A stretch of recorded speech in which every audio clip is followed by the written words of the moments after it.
Frozen body, a mysterious letter marked with Nazi insignia, and a historian whose discredited theories might not be so outlandish after all.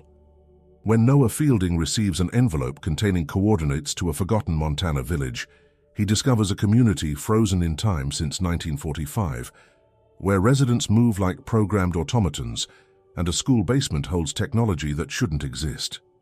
But the most disturbing discovery awaits in the village records, a photograph from 1944 showing a scientist who looks exactly like Noah himself, standing beside a cryogenic chamber that still hums with power after 8 decades.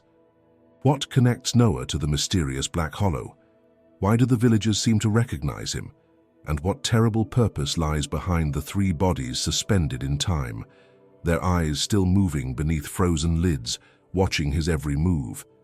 The answers lie in a past Noah can't remember, a truth he never knew, and a choice that will determine the fate of minds trapped between life and death for over 80 years. The body was frozen, eyes still open, as if witnessing their own death. Detective Morgan Reed had seen his share of corpses in 20 years with Montana State Police, but this one made his stomach turn, not because of gore, there wasn't any, but because of the unnatural stillness. The man at the desk hadn't struggled, hadn't even moved, just stopped. Temperature in the room is normal, the coroner said, checking instruments, but his core temp is 28 degrees, like he froze from the inside out. Reed approached the desk carefully. The dead man, Dr. Raymond Whitaker, 67, Professor Emeritus of Anthropology, sat perfectly upright, his right hand still clutching a fountain pen. His left hand pressed flat against a yellow document covered in symbols that resembled a military insignia merged with geographical markings. The paper was scorched around the edges as if someone had tried to burn it, but changed their mind. "Anything on toxicology?" Reed asked, not taking his eyes off the document. "Nothing we recognize. Blood work shows compounds I've never seen." The coroner hesitated. "And something else, the cellular deterioration pattern. It's wrong, like the cells were already preserved before death." A camera flash illuminated the scene in stark detail. The wood-paneled study lined with books on Operation Paperclip and Nazi scientific programs. The half-empty glass of amber liquid. The broken teacup on the floor with dried blood at its rim.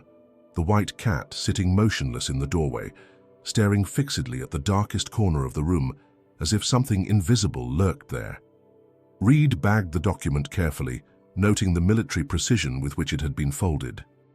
3 equidistant creases perfectly aligned. As he sealed the evidence, the cat hissed, not at him but at that same empty corner.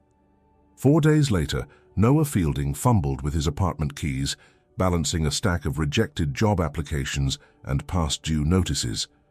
Once a promising historian specializing in covert post-War II programs, he now taught night classes at community college after his academic career imploded. His paper on unreported Nazi technology transfers to American soil had earned him professional exile. A manila envelope protruded from his mailbox. No return address, no postmark. Just his name typed with a ribbon that needed replacing. Letters slightly misaligned. Inside was a photocopy of a document, the same one found with Whitaker's body, though Noah couldn't know this. The paper carried the scent of chemical preservatives and wood smoke, like something extracted from a sealed archive. His hands trembled as he recognized the insignia in the upper corner, the same symbol he'd been ridiculed for, including in his dissertation. Not the familiar swastika, but the lesser-known mark of Ahnenerbe. The Nazi pseudo-scientific division focused on archaeological anomalies. Below it, handwritten coordinates and a warning in German, "Nicht öffnen ohne die Wahrheit zu tragen." Don't open without bearing the truth. Noah's apartment suddenly felt exposed. He checked the lock twice, then pulled the blinds. Why would someone send this? And how did they know where to find him? The academic community had all but erased him after the controversy. He traced the coordinates on his laptop. 46.7555 degree N, 114, 872 degree W, a remote location in the Bitterroot Mountains of western Montana. Cross-referencing with historical maps revealed a settlement not included in current records. Black Hollow. The name sparked something. Noah dug through his research files until he found it. A declassified 1947 military transport, manifest with most details redacted, but Black Hollow visible alongside Operation Homestead. The manifest listed laboratory equipment, generators, and medical preservation units. Noah packed hastily, throwing clothes and research materials into his car. He knew pursuing this was irrational, potentially dangerous. His academic instincts screamed caution, verification, peer review. But something deeper drove him. Vindication, perhaps, or the simple fact that someone out there believed him enough to reach out. The drive to Montana took 18 hours. As paved roads gave way to gravel, then dirt paths, Noah's GPS lost signal. He navigated by printed maps and intuition, climbing higher into the mountains where radio signals dissolved into static. The late October air grew thin and sharp. A wooden sign appeared around a bend, swinging slightly though there was no wind. Welcome to Black Hollow, founded 1894, population 42. The weathered lettering seemed recently repainted. The population figure changed multiple times. The village materialized like a mirage, a cluster of Victorian and craftsman structures preserved as if in amber. Main Street curved around a central square with an imposing schoolhouse. Snow dusted the rooftops despite it being too early in the season for accumulation this far south. Noah parked, engine ticking in the silence. No one greeted him. No faces appeared in windows. But as he stepped onto the empty sidewalk, he felt it unmistakably. Eyes watching from behind heavy curtains. Dozens of them. He approached the nearest building, a general store with goods displayed as if for a museum exhibit, canned foods with 1940s packaging, newspapers dated 1962. A transistor radio playing nothing but quiet static. The door creaked open at his touch.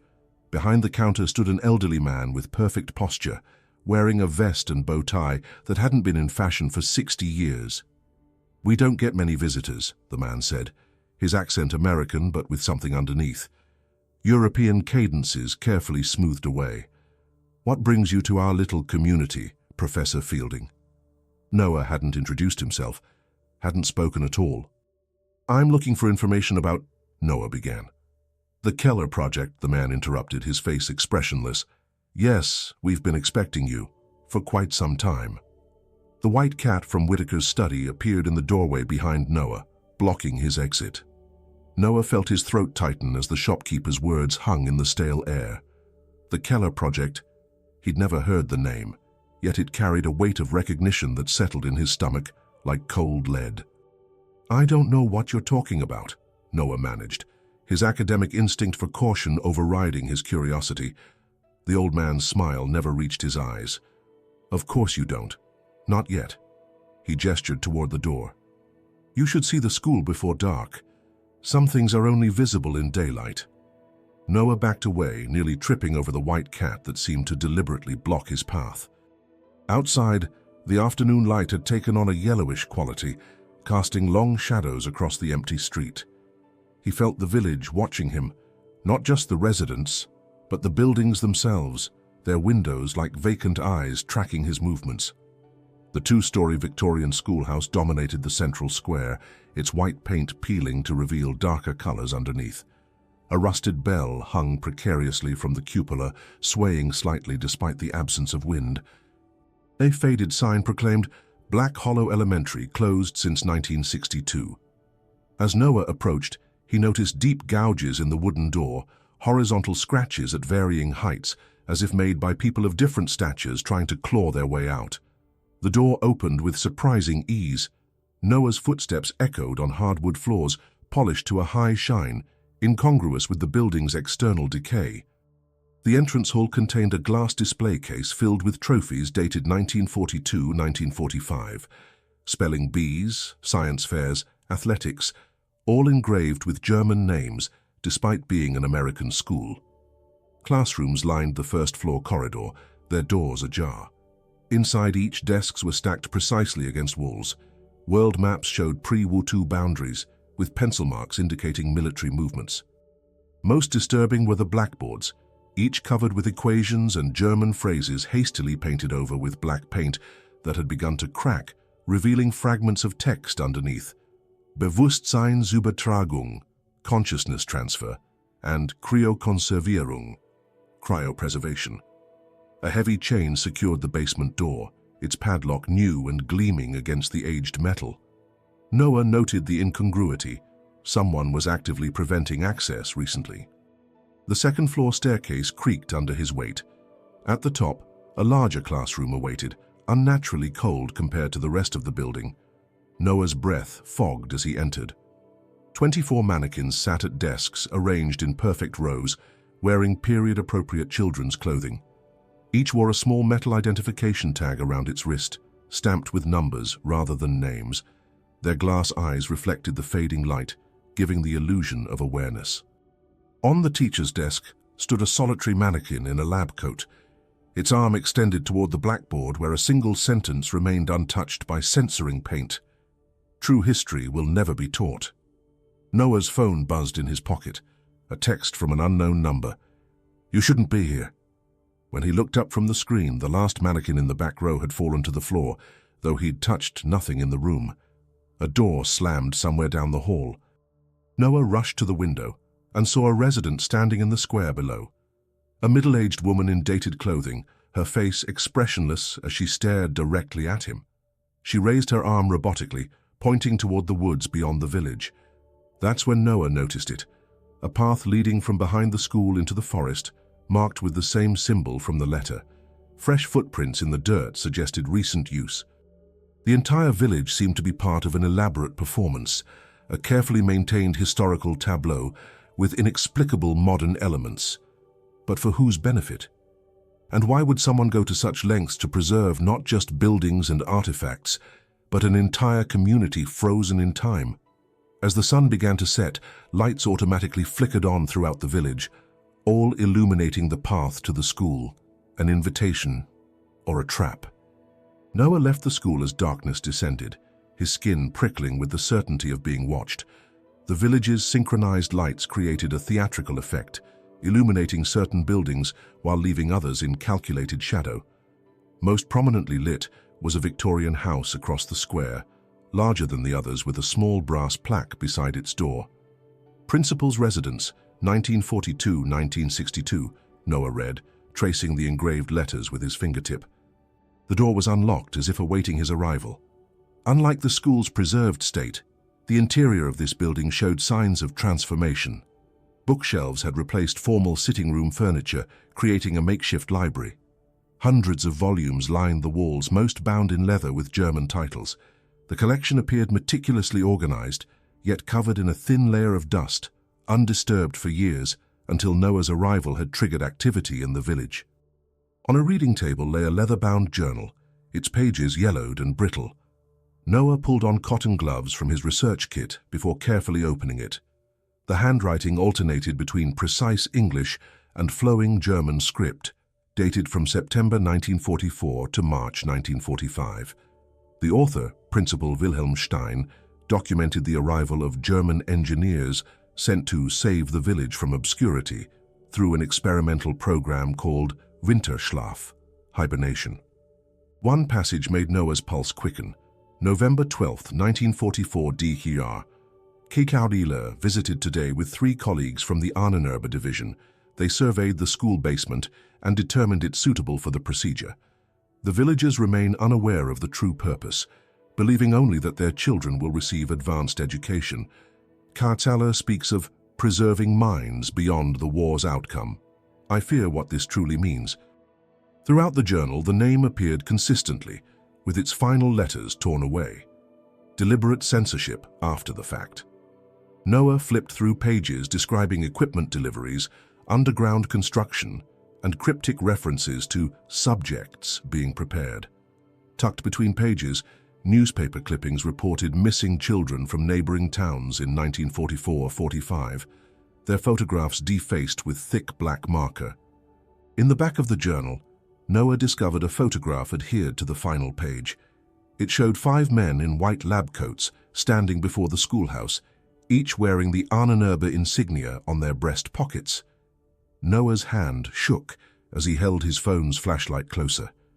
The central figure, tall with sharp features and penetrating eyes, bore an uncanny resemblance to Noah himself. The facial structure, the hairline, even the slight asymmetry of the eyes, all mirrored his own reflection. Noah stumbled backward, knocking over a chair. This was impossible. The photograph predated his birth by decades, yet the resemblance transcended coincidence. Turning the photo over revealed handwritten text in faded ink. "You promised not to return." The implications crashed through Noah's academic defenses. He'd been drawn here by design. The letter, the coordinates, they weren't random. Someone knew he would come because someone knew who he was, or what he was. Noah rushed from the house, gulping the cold night air. The metallic sound of the school bell rang out, a single clear tone cutting through silence. In the square, 3 villagers stood perfectly still, watching him with identical vacant expressions. Their positioning formed a triangle pointing toward the school, a silent instruction. The white cat appeared at his feet, its eyes reflecting the streetlights with unnatural intensity. It moved toward the forest path behind the school, stopping to ensure Noah followed. Every instinct told Noah to flee, to drive away from Black Hollow and never return. Yet something deeper pulled him forward, not just curiosity, but a profound sense of recognition. These people knew him. This place knew him. The truth waited in the darkness beyond the village, and Noah realized with growing dread that he'd already made his choice by coming here. The cat led. Noah followed. The cat vanished into darkness, but Noah barely noticed. His attention fixed on the school building looming behind him, specifically the basement entrance at ground level. The heavy padlock gleamed in the moonlight, a modern intrusion in this preserved historical tableau. Noah retrieved a small toolkit from his jacket. Academic fieldwork sometimes required improvisation. 2 minutes of focused work, and the lock clicked open. The chain slithered to the ground with a metallic whisper. The door swung inward, releasing a blast of frigid air that crystallized his breath instantly. The stairway descended into absolute darkness. Noah's flashlight beam caught dust particles suspended motionless in the cold, as if time itself had congealed in the subterranean space. The temperature dropped with each step, well below what October in Montana should produce naturally. The basement walls bore the marks of rapid conversion. What had once been a cold storage area transformed into something resembling a research facility. German formulas and diagrams covered the concrete in chalk and charcoal, mathematical equations intertwined with anatomical sketches. Noah recognized fragments of theoretical physics mixed with neurological mapping systems decades ahead of their time. Bewusstseinsübertragung durch Cryostase, one section read. Consciousness transfer through cryostasis. At the corridor's end stood a massive steel door with a submarine-style wheel lock, its surface etched with frost, despite the absence of water vapor in the dry mountain air. Noah rotated the wheel, muscles straining against decades of disuse. Metal groaned. The temperature plummeted further. The chamber beyond defied everything Noah understood about 1940s technology. A cylindrical structure dominated the center, 8 feet tall, constructed of gleaming metal with control panels showing active power consumption.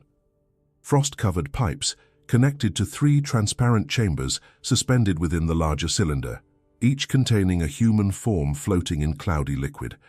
Noah's rational mind rebelled. This technology couldn't exist, not from that era, not in working condition after 80 years. Yet the soft hum of machinery and blinking status lights confirmed its operation. The cryogenic chamber functioned as if maintained daily, though dust patterns indicated no one had entered in months. The faces within the suspension fluid remained perfectly preserved. A man in his 60s, a younger man perhaps 30, and a woman approximately the same age. Their skin maintained a pale translucence, neither dead nor alive. Most disturbing were their eyes, closed, yet moving beneath the lids in synchronized patterns suggesting coordinated neural activity. Noah stumbled backward, colliding with a metal examination table. Laboratory records scattered across the floor, documents bearing the Ahnenerbe insignia. alongside medical charts and brainwave monitoring printouts. One file contained continuous EEG readings dated from 1945 to the present day, showing uninterrupted brain activity from all three subjects. These weren't specimens. They were living, thinking beings, their consciousness somehow sustained within the frozen state for decades. A slight movement at the chamber's edge caught Noah's attention. The shopkeeper stood watching from the shadows, no longer maintaining his folksy demeanor. His posture had straightened, his affect clinical and detached. "You left them here," the old man said, his accent now distinctly German. "Now you've returned for them." Noah's voice cracked with tension. "I've never been here before. Not in that body." The man approached, withdrawing a small wooden box from his pocket. Its surface bore the burned insignia matching Noah's letter. "Your memories were the first successful transfer. The others remained here as backup systems. The village exists to maintain them, and you." He extended the box toward Noah. "The key to the primary protocol vault. It contains everything you need to remember who you are, who you were." Noah stared at the box, unable to move. Part of him recognized it, as if from a half-forgotten dream. Another part recoiled in primal fear. "Who am I?" Noah whispered. The old man's face remained impassive. "You already know. Dr. Noah Friedrich Keller, creator of the Consciousness Preservation Protocol, chief scientist of Winterschlaf." He placed the key in Noah's unwilling hand and disappeared into the darkness beyond the chamber, his final words lingering. "Complete the cycle, Doctor." Before they wake up completely, the monitors on the cryogenic chamber pulsed with increased activity. Inside the fluid, all three pairs of eyes had opened, staring directly at Noah. Noah fled the cryogenic chamber, the wooden box clutched against his chest. The weight of it seemed disproportionate to its size, as if it contained more than just physical matter. He didn't stop running until he reached the village square, where the cold night air burned his lungs. Dawn approached, casting the village in grey pre-dawn light. Noah observed the residents with new awareness as they began their morning routines with mechanical precision. An elderly woman swept her porch with the exact same pattern of strokes, pausing at intervals to stare vacantly toward the school. When Noah approached, she smiled emptily.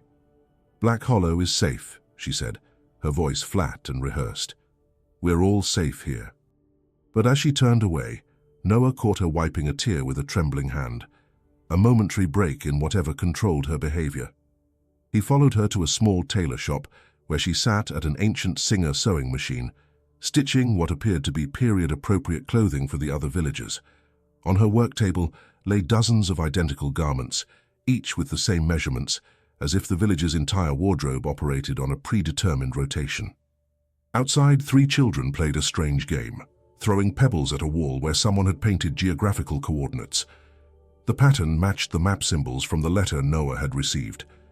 When they noticed him watching, they froze in unison, their small faces showing identical expressions of calculated neutrality.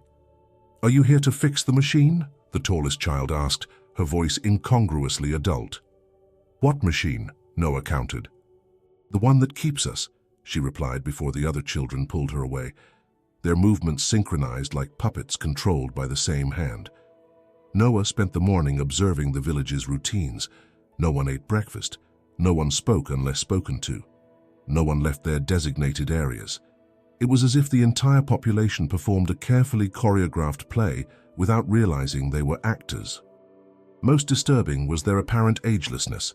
Photos in shop windows from the 1950s showed the same faces, unchanged by time. In the abandoned church at the village edge, Noah found baptismal records dating from 1943-1945. The names matched current residents, with birth dates that would make them all elderly, yet none appeared older than middle age. The records also listed their roles in the community: shopkeeper, teacher, custodian, positions they still maintained decades later. At the altar stood a glass case containing a clock stopped at 3:15, the same time displayed on the cryogenic chamber's control panel. Noah checked his watch, 3:10 p.m. Something was scheduled to happen in 5 minutes. The entire village seemed constructed around maintaining whatever event occurred at that specific time. As if responding to his realization, the lights throughout Black Hollow dimmed simultaneously. Noah rushed to the church window. In the square, every resident had emerged from their homes and businesses, standing in formation, faces upturned toward the school. Their expressions remained blank, but their bodies trembled slightly, like antennas receiving a distant signal. The school bell tolled once, marking 3:15. From his vantage point, Noah saw a figure exit the principal's house and walk purposefully toward the school, a tall man in period military attire with slicked-back dark hair. The residents tracked his movement without turning their heads, their bodies oriented toward him like compass needles finding north. Noah's blood froze. The man's profile, his gait, his posture, all matched Noah's own. But this wasn't a doppelganger or a twin. This was him, somehow existing in the same timeline, walking with confident familiarity towards the cryogenic chamber. Noah's consciousness fragmented. Part of him watched from the church window. Another part experienced walking across the square, feeling the weight of a different body, smelling chemical preservatives on his clothes. For a disorienting moment, he inhabited both perspectives simultaneously. Then the figure disappeared into the school, and the villagers collapsed like marionettes with cut strings. They recovered within seconds, resuming their activities as if nothing had happened, the mechanical performance continuing without interruption. Noah's hands shook violently as he finally opened the wooden box. Inside lay a single key, labeled Protocol Vault, and a note in handwriting identical to his own. The 7th cycle begins. Remember who you made us become. The village seemed to contract around Noah as he followed snow-covered paths to its outskirts. His movements were increasingly desperate, no longer the methodical investigation of a historian, but the frantic search of a man losing grip on his identity. Every glance from a villager now carried accusation. Every shadow suggested the other version of himself, watching, waiting. Beyond the last row of houses stood a metal Quonset hut, its military-issue construction incongruous with the village's Victorian aesthetic. The structure bore no markings, yet Noah's hand reached automatically for a hidden latch beneath the doorframe, muscle memory from a life he couldn't recall living. Inside, preservation technology maintained perfect climate control. Rows of filing cabinets contained military records with classified stamps faded by decades. Noah systematically searched through them until finding one labeled with his name. Keller, Noah Friedrich, 1918 to 1945. He opened the file with trembling hands. The first page contained his photograph, not the modern Noah, but the man from the principal's journal, the scientist who had walked toward the school. Same eyes, same facial structure, but with an expression of cold determination Noah had never seen in his own mirror. The biographical details told an impossible story. Born in Munich, recruited to Ahnenerbe in 1939, transferred to Operation Paperclip in 1944, reported deceased March 15, 1945. Last known location, Arctic Base 211, a rumored Nazi research facility. Attached documents detailed Project Winterschlaf, a consciousness preservation initiative designed to safeguard essential minds regardless of Germany's wartime fate.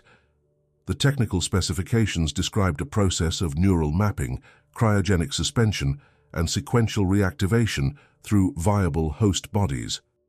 Noah's vision blurred as he read the theoretical framework, a system he somehow understood intuitively, as if he'd written it himself. Because he had. Pages of handwritten notes detailed the procedure's true purpose. Noah Keller hadn't merely preserved minds, he'd devised a method to transfer consciousness across generations, creating genetic duplicates programmed to activate at predetermined intervals. Each cycle allowed the original consciousness to evaluate societal changes and technological advancements before determining whether conditions were suitable for full re-emergence. Noah wasn't a descendant or a reincarnation. He was the 7th activation, a clone body imprinted with fragmented consciousness from the original Noah Keller, programmed to return to Black Hollow when external triggers aligned. Each previous version had come before, assessed the world, and chosen to maintain the cycle rather than awaken the preserved minds. A memo from 1972 explained the village's purpose. Maintenance Colony Alpha functions as designed. Residents' consciousness suppression remains stable. Periodic behavioral adjustments implemented via Protocol 7. The residents weren't actors, they were prisoners, their minds partially suppressed to maintain the environment necessary for the preservation chambers. Some were descendants of the original villagers, others were subjects from the experiments themselves, trapped in a behavioral loop for decades. Noah staggered outside, desperate to escape the implications. He ran toward the village boundary, past the welcome sign, following the access road through dense forest. After a mile of hard running, he emerged from the trees to find himself facing the village square again, approaching from the opposite direction. He tried again, choosing a different path, only to circle back to the school. Black Hollow existed in a closed loop, not through supernatural means, but through carefully engineered psychological conditioning that made it impossible for inhabitants to conceptualize escape. Noah's mind had been programmed with the same limitations, despite his partial awareness. The white cat appeared, watching him with clinical detachment. It no longer seemed like an animal but an observational tool, monitoring his psychological breakdown. The final piece clicked into place. Noah wasn't here to assess the world's readiness. He was here to make a choice the previous cycles had refused to make, either terminate the experiment or bring the original Noah Keller fully back into the world. In the school basement, the control panel beside the cryogenic chamber displayed two options: activate Cycle 8 or terminate Project Winterschlaf. One would reset everyone's memories, continuing the loop. The other would end it permanently, either freeing or killing the preserved minds and the villagers whose lives sustained them. The choice belonged to a man who was both himself and a stranger, a fractured identity caught between two centuries. Noah inserted the key from the wooden box into the vault beside the cryogenic chamber. The mechanism turned with surgical precision, as if the lock had been oiled daily for 80 years. Inside the small compartment lay a reel-to-reel tape recorder, technology from the 1960s, not the 1940s, still functioning, its tape revolving in hypnotic circles. He pressed play. The machine hissed with analog static before a voice emerged, deep, metallic, with the same speech patterns as Noah's own, but hardened by a German accent he'd spent decades eliminating. If you are hearing this, then we have failed, or worse, succeeded. Noah's fingers gripped the edge of the vault for support. The voice continued. You are the seventh cycle, the final contingency. Previous iterations were instructed to evaluate world conditions for project continuation. All chose preservation over integration. The eighth cycle will be different. It must be terminal one way or another. The recording explained with clinical detachment. Project Winterschlaf hadn't merely preserved Nazi scientists fleeing Allied capture. It had evolved into something more ambitious, an attempt to create true consciousness continuity across time. The preserved minds included the project's three principal architects, including the original Noah Keller. The village functions as both preservation mechanism and behavioral laboratory. Each resident serves a neurological purpose. Their limited consciousness maintains the electromagnetic field necessary for our suspension. Termination will either kill them or free them. There is no middle option. The tape outlined two protocols. Activation would transfer the original Keller's complete consciousness into Noah's body, erasing his current identity. Termination would shut down the cryogenic systems, either killing the preserved minds or releasing them into whatever degraded state remained after decades of suspension. You have experienced the ethical dilemma firsthand, existing as both creator and creation. This conflict was intentional. The previous cycles lacked sufficient moral framework to make the necessary choice. The recording ended with a cold imperative. Complete your purpose. Decide whether we deserve to continue. Noah stared at the three faces suspended in the cryogenic fluid. Their eyes tracked his movements with terrible awareness. The middle figure, the woman, triggered something beyond intellectual recognition. An emotional response Noah couldn't categorize as either his own or implanted. He examined her features more carefully. In the suspension tank's reflection, he noticed her face shared subtle similarities with his own, the distinctive arch of eyebrows, the slight asymmetry of the lips. The facility records identified her as Dr. Elizabeth Keller, neurologist relation sister. The protocol console glowed with two options: activate Cycle 8 or terminate Project Winterschlaf. A third button, hidden beneath a metal plate, read, Black Hollow Matrix Shutdown. Noah's hands trembled violently. The choice before him was impossible. Activation would erase his identity, allowing the original Noah Keller to live again. Termination might kill innocent people preserved against their will. Matrix Shutdown would free the villagers, but destabilize the entire system. He turned back to the suspension chambers, focusing on the female figure. Her eyes communicated desperate intensity. Her fingers twitched against the glass in what Noah suddenly recognized as Morse code, a repeated pattern forming a single word: enough. The realization crashed through Noah's fragmented consciousness. The original project leaders weren't unified in purpose. Elizabeth had been preserved against her will, a witness, not a collaborator. The village wasn't just preserving Nazi scientists, it was imprisoning those who had opposed them. Noah's moral crisis crystallized into clarity. His fragmented identity, the strange emotional responses, the inexplicable empathy for the villagers, wasn't just programming. It was Elizabeth's influence, her consciousness partially integrated with his own during each cycle, attempting to subvert the original plan. The overhead lights flickered as the school bell rang 3 times, 3:15 again, the system resetting for another day.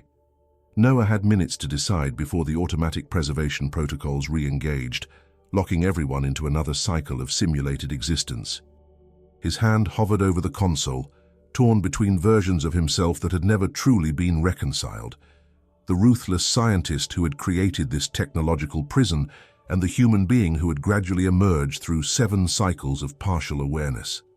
Noah stood before the control panel, his reflection fragmented across the polished steel surface. In that distorted mirror, he saw not just himself but glimpses of the man he had been, or rather the man whose partial consciousness lived within him. The original Keller's cold calculation, the methodical precision, the willingness to sacrifice others for scientific advancement. But he also recognized something the previous cycles had overlooked: the subtle influence of Elizabeth Keller's consciousness, integrated into his own, through what the project files called proximity resonance.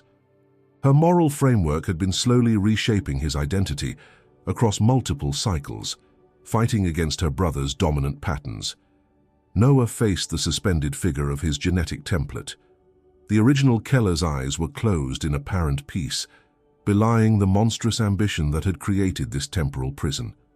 Noah understood now why each previous cycle had chosen continuation. The programming was designed to favor the creator's preservation instinct. The console timer counted down, 3 minutes until automatic reset. Noah made his choice. His hand moved past the activation button, past the termination protocol. He reached behind the console panel and pried off the metal cover plate labeled Emergency Only. Beneath it lay a third option, Black Hollow Matrix Shutdown. The warning text below it was explicit: full neural decoupling, irreversible dissolution of preservation field, possible catastrophic memory corruption in all subjects. Noah pressed the button firmly, holding it down until it clicked into place. The effect was immediate. Throughout the facility, power systems recalibrated, redirecting energy away from the village's behavioral control mechanisms. The lights flickered once, then stabilized at half brightness. The constant background hum of machinery that Noah had stopped consciously registering fell silent. In the suspension chambers, the preserved bodies shuddered as the fluid surrounding them changed consistency, becoming clearer. The original Keller's eyes snapped open, registering first confusion, then fury, as he realized what was happening. He pressed his hands against the glass, mouth forming words Noah couldn't hear but instinctively understood. "What have you done?" Outside, the school bell rang, not the precise, measured tone of the 3:15 activation, but a chaotic, discordant sound, as if the mechanism itself was breaking down. Through the basement windows, Noah glimpsed villagers stopping in the square, looking around in bewilderment. Some fell to their knees, Others stared at their hands as if seeing them for the first time. The carefully orchestrated movements gave way to genuine, unscripted human reactions. Noah felt something shifting inside his own mind, memories rearranging themselves, gaps filling with fragments of both Keller siblings' experiences. Not a complete integration, but a final separation, his identity disentangling from theirs. The suspension fluid drained from Elizabeth's chamber first. As the glass cylinder retracted, she collapsed forward. Noah caught her body frail but alive, her skin cold but gradually warming. She looked at him with clear recognition, not as her brother, but as someone new. "It's over," she whispered, her voice hoarse from disuse. "You chose differently." The facility systems continued their controlled shutdown. On the monitors, Noah watched as the village's invisible boundaries dissolved, the psychological barriers lifting. For the first time in decades, the residents of Black Hollow were seeing reality unfiltered. Noah helped Elizabeth toward the stairs, away from the failing cryogenic units. Behind them, alarms blared as the original Keller's chamber began a catastrophic shutdown, the system prioritizing the release of unwilling subjects over the preservation of its creator. They emerged into daylight as snow began falling, natural weather, not the programmed conditions that had maintained the village's isolation. The residents gathered in small groups, elderly people suddenly aware of the decades they'd lost, younger ones realizing they'd been born into captivity. There was confusion, grief, anger, but also, improbably, relief. The white cat sat on the school steps, watching without its previous mechanical intensity. Just an animal now, freed like everything else in Black Hollow.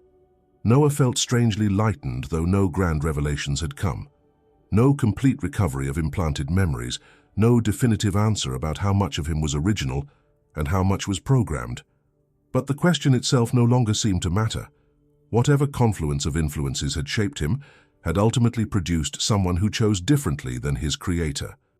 He walked Elizabeth toward the village boundary, past the welcome sign. This time the road continued outward, leading away from Black Hollow toward a world neither of them fully recognized. Weeks later, in a military monitoring station beneath the Arctic ice, a technician observed a thermal signature fading from satellite imagery, the heat bloom of Black Hollow's underground systems finally cooling after decades of operation. An American officer in an unmarked uniform studied the display, his expression carefully neutral. Cycle 7 terminated unexpectedly, he noted in a logbook, initiating observation of potential dispersal subjects. On another screen, transport vehicles approached the emptied village. Black Hollow had been just one node in a larger network, one test among many, and Noah, walking away with Elizabeth, was not the only hybridized consciousness navigating a fractured identity in the modern world. The officer closed the logbook.